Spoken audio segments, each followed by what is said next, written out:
श्रावण महिन्यात शिवलिंगावर वाहिलेले बेलपत्र खाण्याचे अनेक फायदे आहेत. असे मानले जाते की धार्मिक आणि आयुर्वेदिक दोन्ही दृष्टिकोनातून याला विशेष महत्त्व आहे. बेलपत्र खाण्याचे फायदे आपण पाहूयात. धार्मिक फायदे. सौभाग्य. शिवलिंगावर वाहिलेले बेलपत्र खाल्ल्याने सौभाग्य लाभते अशी श्रद्धा आहे. मनोकामना पूर्ण होते. बेलपत्र वाहून नंतर ते खाल्ल्यास मनोकामना पूर्ण होतात असे मानले जाते. अखंड सौभाग्य. ज्या महिला श्रावणात शिवपूजेनंतर बेलपत्र खातात त्यांना अखंड सौभाग्य प्राप्त होतं. आरोग्यदायी फायदे. बेलपत्रात अनेक औषधी गुणधर्म आहेत ज्यामुळे ते आरोग्यासाठी खूप फायदेशीर आहे. पोटाच्या समस्या. बेलपत्रात भरपूर प्रमाणात फायबर असल्याने पचनक्रिया सुधारण्यास मदत होते. गॅस, ॲसिडिटी, बद्धकोष्ठतेसारख्या समस्या दूर होतात. मधुमेह नियंत्रण. बेलपत्रामध्ये हायपोग्लायसेमिक गुणधर्म असतात जे रक्तातील साखरेची पातळी नियंत्रित ठेवण्यास मदत करतात.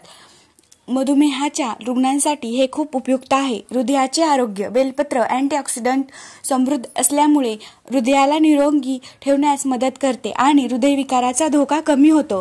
रोगप्रतिकार शक्ती वाढते. बेलपत्रात व्हिटॅमिन सी आणि अँटीऑक्सिडंट असल्यामुळे रोगप्रतिकार शक्ती वाढते. त्यामुळे सर्दी, खोकला आणि इतर संसर्गजन्य आजारापासून बचाव होतो. तणाव कमी होतो. बेलपत्रामधील अँटीस्ट्रेस गुणधर्म तणाव कमी करण्यासाठी मदत करतात. मन शांत ठेवतात. बेलपत्र कसे खायचे ते पाहूया आपण. बेलपत्र खाण्याची योग्य पद्धत आपण पाहूयात. स्वच्छता.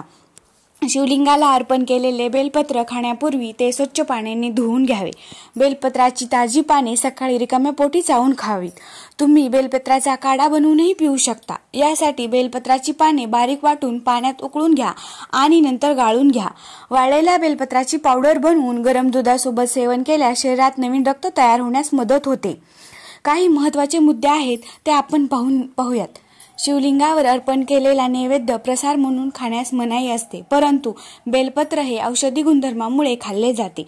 त्यामुळे तुम्ही बेलपत्र खाऊ शकता. मात्र कोणत्याही प्रकारचा आजार असल्यास किंवा कोणताही उपाय करण्यापूर्वी डॉक्टरांचा सल्ला घेणे आवश्यक आहे.